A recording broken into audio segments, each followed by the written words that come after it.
అదే RTV app వార్తల్ని క్షణాల్లో చదివే అవకాశం ఉంటుంది. ఒక న్యూస్ పేపర్, ఒక టెలివిజన్ ఛానల్ మీ చేతుల్లో ఎప్పుడూ ఉంటాయి. నేను త్రివిక్రమ్ సునీల్ రూమ్మేట్స్గా ఉన్నప్పుడు హిందీ నగర్ కాలనీలో, అదే కాలనీలో మా డయాగ్నల్ ఆపోజిట్ ఫ్లాట్స్లోని సీతారామ శాస్త్రి గారు ఉండేవాళ్ళు ఫ్యామిలీతో. అప్పుడే చెన్నై నుంచి షిఫ్ట్ అయ్యి అక్కడ ఉన్నారు. ఆ టైంలో శాస్త్రి గారి దగ్గర అసిస్టెంట్గా కులశేఖర్ గారు ఉంటూ ఆయన మా రూమ్ కూడా వచ్చి పోయేవాళ్ళు అనమాట. చాలా టైం కలిసి స్పెండ్ చేసేవాళ్ళం. అలాగా అప్పటి నుంచి స్టార్ట్ అయింది పరిచయం. అప్పటికి ఎవరూ ఇండస్ట్రీలో లేము. ఒక త్రివిక్రమ్ శ్రీనివాసు, పోసాని కృష్ణమురళి గారి దగ్గర అసిస్టెంట్గా చేస్తానంతే. సునీలు, నేను ఇంకా ట్రయల్స్లో ఉన్నాం. ఆ టైంలో నాది ఒక సినిమా స్టార్ట్ అయింది, అది ఆగిపోయింది. తర్వాత ఆ స్ట్రగ్లింగ్లో ఉన్నాం. అప్పుడు నీకోసం సినిమా అయిపోయి ఆ టైంలో చిత్రం సినిమా కోసం తేజ గారు నన్ను మ్యూజిక్ డైరెక్టర్గా పెట్టుకున్న తర్వాత, ఎస్పెషలీ ఒక సిచ్యువేషన్ చాలా బాగా చెప్పేవారు ఆయన, కుక్క కావాలి అనే ఒక సిచ్యువేషన్. ఆ సిచ్యువేషన్ విన్నప్పుడల్లా అంటే చాలా హిలారియస్గా ఆయన చెప్తుంటేనే చాలా ఇంత బాగుంది, ఒక సినిమాలో ఇలాంటి పాట కూడా చేయవచ్చా అనే ఫీలింగ్ వచ్చి ఎంత గొప్పగా ఉండేది. అయితే అది ఒక ఛాలెంజింగ్ సాంగ్. చాలామంది లిరిక్ రైటర్స్తో ట్రై చేసాం. అంటే ముందు లిరిక్స్ వస్తే దానికి ట్యూన్ చేద్దామని చాలామంది లిరిక్ రైటర్స్తో ట్రై చేసాం. చాలామంది రాస్తున్నారు కానీ తేజ చెప్పినట్టు లేదు. అందుకు నేను కానీ తేజ కానీ ఇద్దరం కూడా అంత సాటిస్ఫైడ్గా లేము. అయితే అది జరిగినప్పుడు స్టార్ట్ చేద్దాం. తేజ ఏంటంటే సినిమా తొందరగా స్టార్ట్ చేయాలని ఒక దీనిలో ఉన్నారు. బట్ ఈ సాంగ్ చాలా ఇంపార్టెంట్ సినిమాకి, ముందే మ్యూజిక్ కంప్లీట్ చేసి దాన్ని బట్టి వెళ్దామని. అయితే ఈ సాంగ్ కోసం చాలామందితో ట్రై చేస్తుంటే నేను చెప్పాను, కులశేఖర్ గారు అయితే బాగుంటుందండి. ఆయన రామాయణం రాశాడు మొత్తం గద్య రూపంలో, చాలా సింప్లిఫైడ్ లాంగ్వేజ్లో. నాకు నచ్చింది అది, నేను అది చూశాను. ఆయన అయితే ఈ పాటకు న్యాయం చేస్తాడు అని. ఎవరు చెప్పండి అయితే అని. ఎప్పుడైతే కులశేఖర్ అంటే కులశేఖర్ నేను రీచ్ అయ్యాను, వెంటనే కులశేఖర్ గారికి చెప్పాను, నేను ఇలా తేజ గారు ఒక సినిమా చేస్తున్నారు, దానిలో ఒక సిచ్యువేషన్ ఉంది, చాలా బాగుంది, మీరు రాస్తే బాగుంటుంది. ఒక సిచ్యువేషన్ నేను మొత్తం సినిమా అంతా రాయాలి, సింగిల్ కార్డ్ చేద్దాం అనుకుంటున్నా, అందుకే నేను ఇప్పటివరకు ఆగాను. ముందు వినండి, మీరు సాటిస్ఫై చేస్తే ఆయన మొత్తం కార్డు సింగిల్ కార్డు ఇస్తారేమో ఎవరికి తెలుసు, పదండి అని. కులశేఖర్ స్కూటర్లోనే ఇద్దరం కలిసి వెళ్ళాము.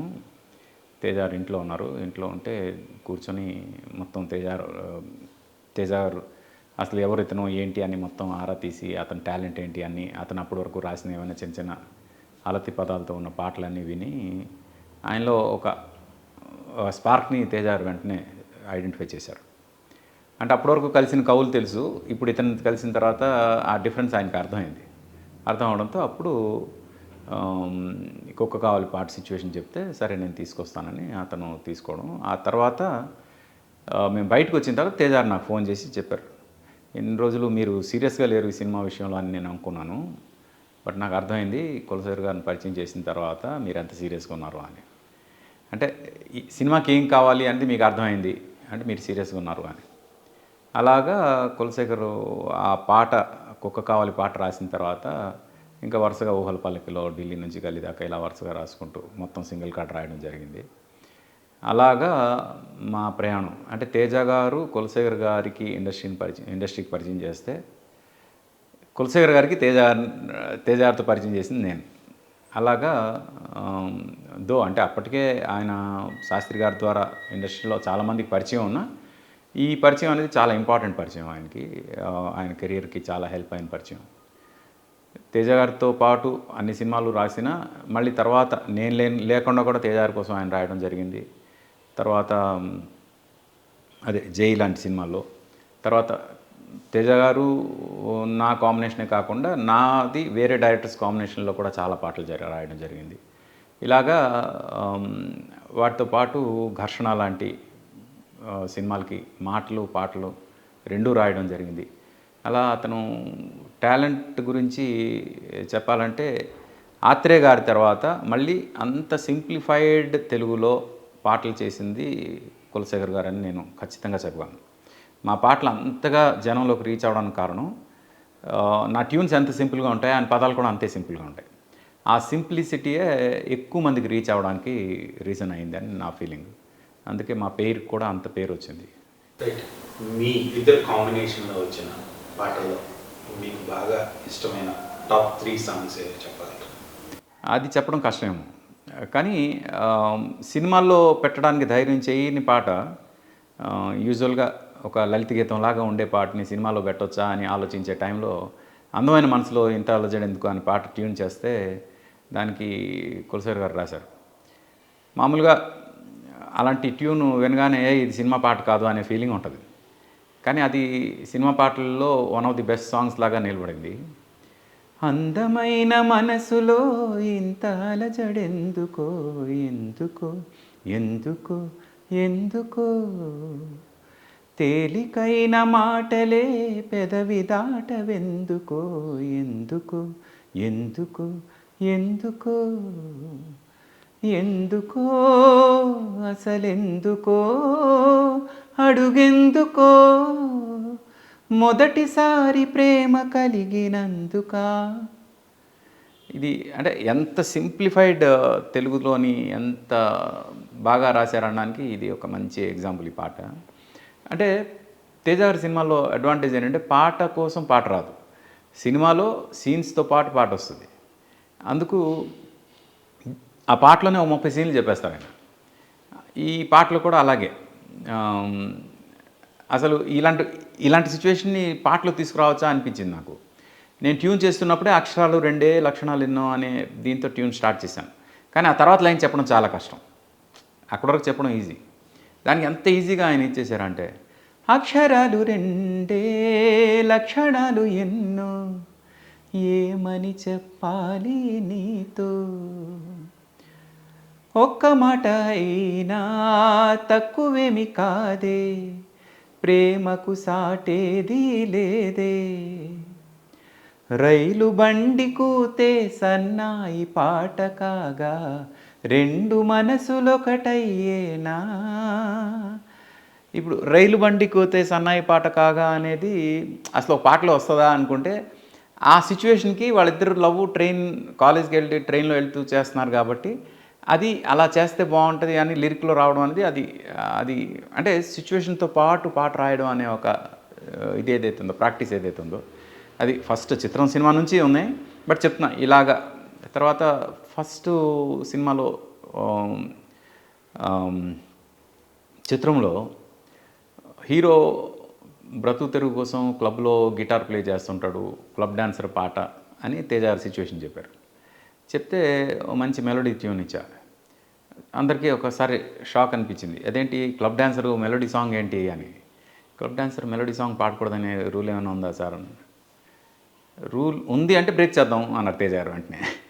అలాగా ఊహల పల్లకిలో పాట ఒక క్లబ్ డాన్సర్తో మొదలవుతుంది. ఎందుకు మెలోడీ చేయాల్సి వచ్చిందంటే తర్వాత అంతా కూడా వాళ్ళిద్దరి మధ్యలో మాంటేజెస్ చూపిస్తున్నాం. ఆ మాంటేజెస్ ఇంపార్టెంట్, కథ ఇంపార్టెంట్. ఇప్పుడు క్లబ్ డాన్సర్స్ ఏం పాడుతున్నారు అనేది ఇంపార్టెంట్ కాదు.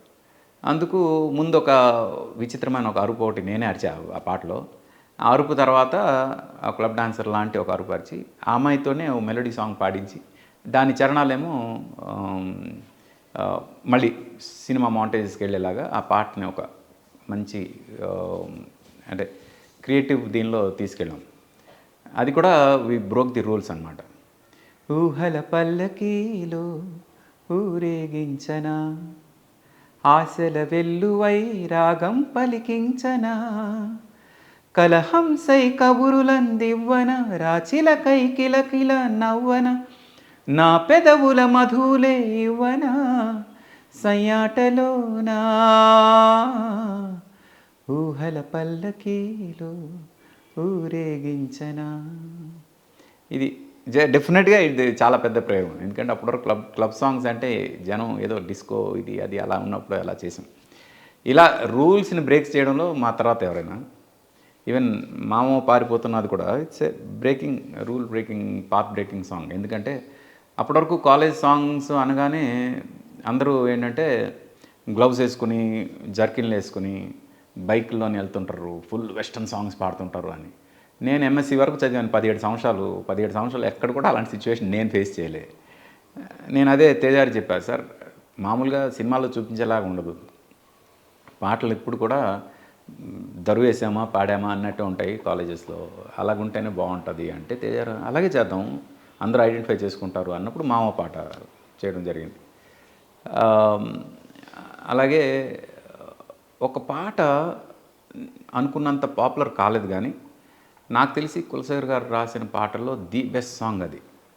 అది సినిమా ఫ్లాప్ అవడం వల్ల మేము పూర్తిగా రీచ్ అవ్వలేకపోయామని నా feeling. But that is one of the best songs నాకు. శుభవేళ సినిమాలో చిలకలాగా చినుకులాగా తెలుగువారి పల్లెటూరి ఎంకిలా అని, అసలు ఎంత గొప్ప సాహిత్యం అంటే ఆ పాట అంటే అది చిత్రంలో ఊహల పలికిలో ఉషా పాడినా నెక్స్ట్ ఎప్పుడైతే చిలకలాగా పాట ఉషా పాడిందో అప్పటి నుంచి నేను తేజారు ఫిక్స్ అయ్యాము మన అన్ని సినిమాల్లో ఈ అమ్మాయి పాడాలని. అంత బాగా అనిపించింది ఆ పాట, అమ్మాయి పాడిన విధానం కూడా.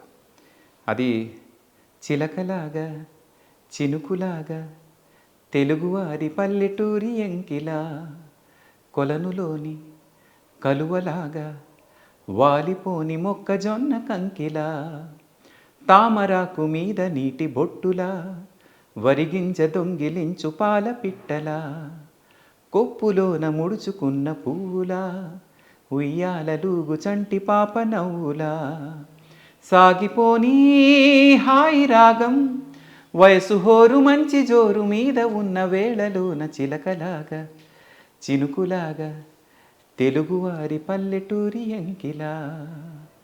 ఇది అంటే వన్ ఆఫ్ ది బెస్ట్. అంటే ఎంత నేటివ్గా మట్టి వాసన వస్తుంది ఈ పాటలో.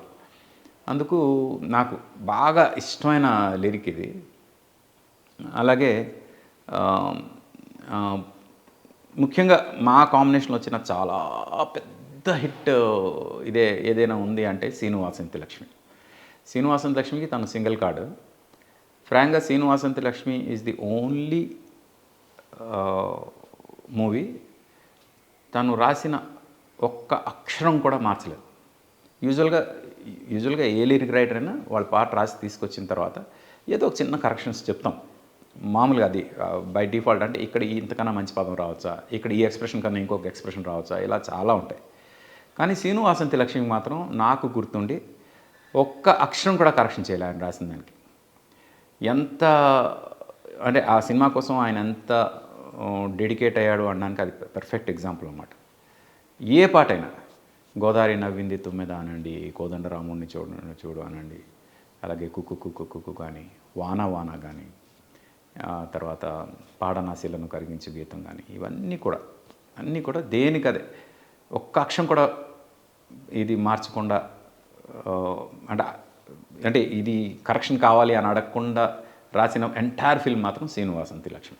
శాస్త్రి గారి రచనల్లో చాలా గ్రాంధికం కనిపిస్తుంది, చాలా పెద్ద పెద్ద పదాలు కనిపిస్తాయి. కానీ కులశేఖర్ గారి దగ్గర చాలా సింపుల్ పదాలు, వాడుక పదాలే అంటున్నారు. ఈ వైవిధ్యం ఎలా అర్థం చేసుకోవచ్చు? అంటే దానికి సహవాస దోషం అని ఒకటి ఉంటుంది.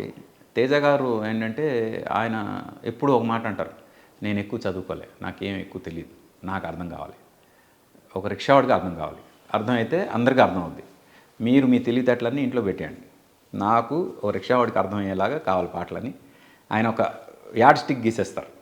దాన్ని దాటి వెళ్ళడానికి లేదనమాట. అయితే లక్కీగా కులశేఖర్ గారికి ఆల్రెడీ ఆ నిష్ ఉంది. అంటే అది ఇలా రాయాలి అని ఒక ఇది ఉంది. ఎందుకంటే ఆత్రేయ గారి ఇన్ఫ్లుయెన్స్ చాలా ఉంది కాబట్టి.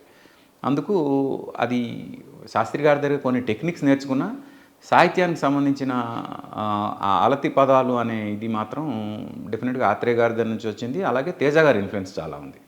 ఎందుకంటే సామాన్యుడికి అర్థం అవ్వాలి నా పాటలు, అప్పుడే ఎక్కువ రీచ్ అవుద్ది అనే ఉద్దేశం. మాకు మెయిన్ అడ్వాంటేజ్ అదే అయింది. ఎందుకంటే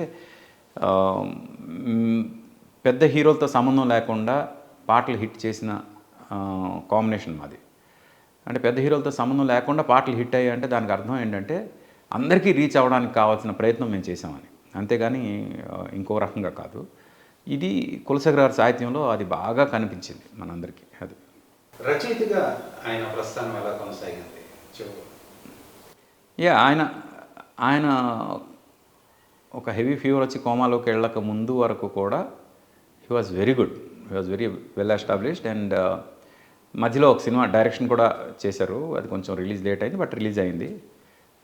ఓవరాల్గా డైరెక్షన్ అనేది ఒక్క డైవర్షన్ తప్పితే మిగతా అంతా కూడా he was busy writing lyrics. ఏదో చిన్న ఏమైందో తెలియదు హెల్త్ ఇష్యూ రావడం వల్ల అక్కడి నుంచి బ్రేక్ పడింది పూర్తిగా ఆయనకి. ఆ బ్రేక్ పెద్ద బ్రేక్ అయిపోయింది. ఈ లాస్ట్ ఊపిరి తీసుకున్నంత వరకు కూడా ఆ బ్రేక్ అలాగే ఉండిపోయింది ఆయనకి. సినిమా తను డైరెక్ట్ చేసిన సినిమా వలన ఏమన్నా ఆయన స్ట్రెస్ ఎక్కువ ఫీల్ అయి ఉంటారని మీరు అనుకుంటున్నారు? ఆయన అనారోగ్యం నుంచి బయటకు వచ్చిన తర్వాత ఆయనతో మీ పరిచయం, మీ ఫ్రెండ్షిప్ ఎలా కంటిన్యూ అయిన తర్వాత మీరిద్దరు ఏమన్నా మాట్లాడుకున్నారు? యాక్చువల్లీ ఆయన కోమాలో కొన్నాళ్ళు ఉన్న తర్వాత మళ్ళీ తెలివి వచ్చింది. మెలకు వచ్చిన తర్వాత ఆయన ఎవరిని గుర్తుపట్టడం మానేశారు. ఎవరిని అంటే ఈవెన్ ఫ్యామిలీ మెంబర్స్ని కూడా గుర్తుపట్టట్లేదు. ఇంట్లోనే అలాగా దిక్కులు చూస్తూ కూర్చునే పరిస్థితి. ఆ టైంలో ఆయన చూడడానికి నేను తేజ గారు వెళ్ళాం. మమ్మల్ని చూడగానే మా ఇద్దరిని చూడగానే గుర్తుపెట్టారు మాకు. ఇంట్లో బాగా హ్యాపీ ఫీల్ అయ్యారు. ఇప్పటివరకు ఎవరిని గుర్తుపట్టలేదు, ఫస్ట్ టైం మీ ఇద్దరిని గుర్తుపట్టారని. అక్కడ నుంచి యోగా ప్రాక్టీస్ చేయించండి, కొంతవరకు హెల్ప్ అవుద్ది అని అప్పుడు మేము ఇద్దరం సజెస్ట్ చేయడం జరిగింది. వాళ్ళు యోగాలో జాయిన్ చేశాక మెల్లగా నార్మల్ అయ్యారు. అంటే సైకలాజికల్గా ఏమైనా ప్రాబ్లమ్స్ ఉంటే yoga is the best way to recover అనమాట. అయితే ఆ ప్రాసెస్లో ఆయన రికవర్ అయ్యారు. బట్ ఆ తర్వాత అంటే ఒక కరప్ట్ కంప్యూటర్, అంటే వైరస్తో పట్టిన కంప్యూటర్ ఎలాగైతే ఉంటుందో అలాగా ఆయన నార్మల్ అయినా సరే ఆ వైరస్ అనేది కంప్యూటర్లో ఉన్నప్పుడు ఎలా బిహేవ్ చేస్తుందో అలాంటి ఒక చిన్న ఇది వచ్చింది ఆయనకి. ఆయన అక్కడి నుంచి ఏంటంటే లేదు నేను నార్మల్ అయ్యాను అని ప్రూవ్ చేసుకోవాలంటే నేను ఎలా మాట్లాడాలని కొన్ని ఆయన నిర్దిష్టంగా కొన్ని పెట్టుకున్నారు. అవి కొంచెం అందరికీ యాక్సెప్టింగ్ నేచర్లో ఉండేది కాదు ఆయన మాట్లాడే పద్ధతి. అది కొంచెం ఎక్కువగా జనానికి దూరం చేసిందేమో అని నా ఫీలింగ్. అలాగే ఆయనే అందరికీ దూరం అయిపోయి ఎక్కడెక్కడికో వెళ్ళిపోయి, వైజాగ్ వెళ్ళిపోయి, విజయవాడ వెళ్ళిపోయి అక్కడ కొన్నాళ్ళు ఉండి ఎవరో ప్రొడ్యూసర్తో మీటింగ్ అని ఇది అని అదని, ఈవెన్ ఫ్యామిలీ కూడా చాలాసార్లు ఆయన వెనక్కి తీసుకొచ్చే ప్రయత్నం చేసినా మళ్ళీ వాళ్ళతో గొడవ పడి వెనక్కి వెళ్ళిపోవడం, ఎక్కడో ఏదో ఊరు వెళ్ళిపోవడం, ఇలాంటివన్నీ చేయడం. చాలా సిచ్యువేషన్స్ ఉన్నాయి, చాలామంది చాలా చెప్పారు. బట్ అవన్నీ వాళ్ళ వెర్షనే, ఆయన వెర్షన్ కాదు కాబట్టి నేను కూడా ఏం చెప్పలేను. బట్ ఓవరాల్గా he has gone through lot of dip. అంటే ఒక ఎవరు చూడకూడని, ఎవరు శత్రువు కూడా ఇలాంటి ఒక ఫేజ్ చూడకూడదు అనుకునేలాంటి ఒక ఫేజ్ అయితే చూడాల్సి వచ్చింది ఆయన. అదే ఫేజ్లో ఉంటూ నేను ఎప్పటికైనా బౌన్స్ బ్యాక్ అవుతాననే కాన్ఫిడెన్స్లో ఉన్నా సరే అది అవ్వకుండానే ఆయన కాలం చేశారు. బట్ అంటే మామూలుగా ఎవరైనా చనిపోతే ఆబ్వియస్గా బాధపడతారు. నేను కూడా ఒక మోస్ట్ క్లోజ్ ఫ్రెండ్గా డెఫినెట్గా చాలా బాధపడాలి. నాకు అస్సలు బాధ వేయలేదు ఆయన చనిపోయినప్పుడు. ఈవెన్ ఒక చప్పు కన్నీరు కూడా రాలేదు నాకు. ఎందుకంటే ఆయన ఈ 15-16 ఇయర్స్ సఫరింగ్ ఏదైతే ఉందో ఆ సఫరింగ్ నుంచి ఆయనకి మోక్షం దొరికింది అనేది నాకు అనిపించింది. ఆ సఫరింగ్కి నేను బాధపడ్డాను, ఆయన చనిపోవడానికి నేను బాధపడలేదు. That's what I felt. Last situation Gandhi హాస్పిటల్కు ఆయన చేరిన పరిణామ క్రమం మీకు ఎలా పరిచయం తెలిసింది? మీ నోటీస్లోకి ఎలా వచ్చింది? యాక్చువల్లీ నాకు ఒక ఫోన్ వచ్చింది. ఫోన్ చేశారండి, కులసాగర్ గారు చనిపోయారంట, మీకేమైనా తెలుసా అని. వెంటనే నేను కులసాగర్ గారు కేర్ టేకర్ ఒక ఆయన ఉన్నారు, గోపాల్ అని, ఆయనకు ఫోన్ చేస్తే నేను వెళ్తున్నాను సార్ గాంధీ హాస్పిటల్కి, నిజమే అంట, నేను వెళ్ళి చూసి మీకు కన్ఫర్మ్ చేస్తాను అని అన్నాడు. అంటే అప్పుడు అతనికి తెలిసింది ఏం జరిగింది అని. అతనికి హాస్పిటల్కి వెళ్ళకముందే పోలీసులు ఫోన్ చేసి మీరు ఫస్ట్ పోలీస్ స్టేషన్కి వచ్చి మీరు కొన్ని ఫార్మాలిటీస్ ఉన్నాయి అవి క్లియర్ చేయండి, తర్వాత మీకు హాస్పిటల్కి వెళ్తారు కానీ అంటే ఆయన హాస్పిటల్కి వెళ్ళకుండా ఆగిపోయి పోలీస్ స్టేషన్కి వెళ్తే పోలీసులతో నేను మాట్లాడితే వాళ్ళు ఇచ్చిన ఇన్ఫర్మేషన్ ఏంటంటే జెరాక్స్ షాప్లో, అమీర్పేటలో ఒక జెరాక్స్ షాప్లో ఆయన ఫెయింట్ అయి పడిపోయినారు. ఎవరో తెలియదు మాకు. 108కి ఫోన్ చేశారు వాళ్ళు. పోలీస్ అకంపెనీ అయ్యి హాస్పిటల్కి, గాంధీ హాస్పిటల్లో అడ్మిట్ చేశారు. ఆ రోజు ఈవినింగ్ గాంధీ హాస్పిటల్ అడ్మిట్ చేశాక నెక్స్ట్ డే మార్నింగ్ పోలీసులకి ఫోన్ వచ్చింది ఆయన ఇంకా లేరు అని. అప్పుడు జిరాక్స్ షాప్ వాళ్ళు కన్ఫర్మ్ చేశారు అతను కులశేఖర్ గారని పోలీసులకి. అలాగే అక్కడున్న స్టాఫ్ కూడా ఎవరో, ఆఫీస్ స్టాఫ్ కూడా, అంటే హాస్పిటల్ స్టాఫ్ కూడా ఎవరో గుర్తుపెట్టారు ఆయన కులశేఖర్ గారని.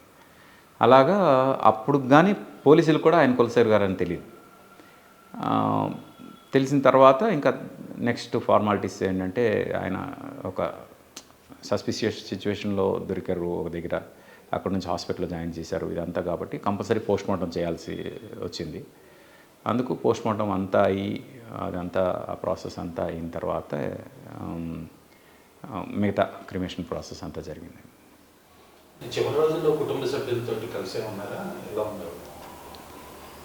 యాక్చువల్గా ఆయనకి ఒక పెద్ద ఆపరేషన్ అయింది, హెర్నియా ఆపరేషన్ అని చిన్నజీర స్వామి ఆపరేషన్ హాస్పిటల్లో జాయిన్ అయ్యారు. పోతే ఆపరేషన్ చేస్తుండగా వాళ్ళేమో లేదు లేదు ఇది చిన్న ఆపరేషన్ కాదు, ఈవెన్ పేగులు కూడా కాయిల్ అయిపోయి ఉన్నాయి లోపల, చాలా పెద్ద ఆపరేషన్ ఇది అని యశోదాకి షిఫ్ట్ చేశారు. ఫ్రీగా అవుతుంది అనుకున్న ట్రీట్మెంట్ కాస్త చాలా కాస్ట్లీ అయిపోయింది.